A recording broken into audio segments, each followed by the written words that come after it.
Si tu veux signer plus de clients, tu dois choisir le bon client. Souvent, quand on commence une activité, on prend un peu n'importe qui. Mais en fait, signer des mauvais clients, c'est le pire truc qui peut t'arriver au début. Si t'as pas de clients, t'as le temps de développer ton marketing, de faire de la prospection, de créer du contenu. Mais si t'as des clients qui payent pas beaucoup, tu vas gagner très peu et en plus, t'auras pas le temps de faire ce qu'il faut pour aller chercher les bons clients. Ne tombe pas dans ce piège. Vaut mieux ne pas avoir de clients du tout plutôt qu'avoir des clients qui ne vaillent pas le coup. Ton objectif, c'est d'identifier les clients pour qui t'apportera le maximum de valeur et qui seront prêts à payer le plus possible. Supposons que tu es coach sportif et que tu cibles par exemple les étudiants. C'est une cible qui est catastrophique. Pourquoi ? Les étudiants, il y en a qui vont être super intéressés. Et donc tu auras l'impression que tes posts sur les réseaux sociaux, ils marchent beaucoup. Tu vas perdre ton temps à aller discuter avec des étudiants qui vont te dire qu'ils sont intéressés et au moment de payer, ils vont te dire qu'ils n'ont pas les moyens. Et là, ça sera pas de leur faute à eux, ça sera de la tienne parce que tu n'auras pas choisi la bonne cible.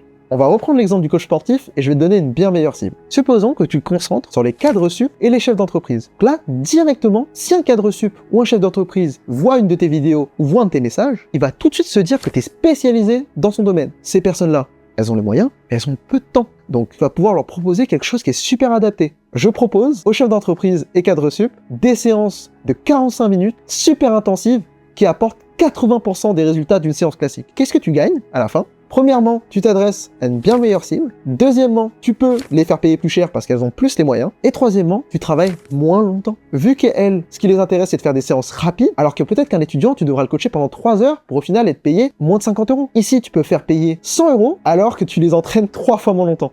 Donc voilà, n'hésite pas à appliquer ce conseil à ton activité. J'ai essayé de le rendre le plus visuel possible. Et si tu as kiffé ce conseil, n'hésite pas à t'abonner.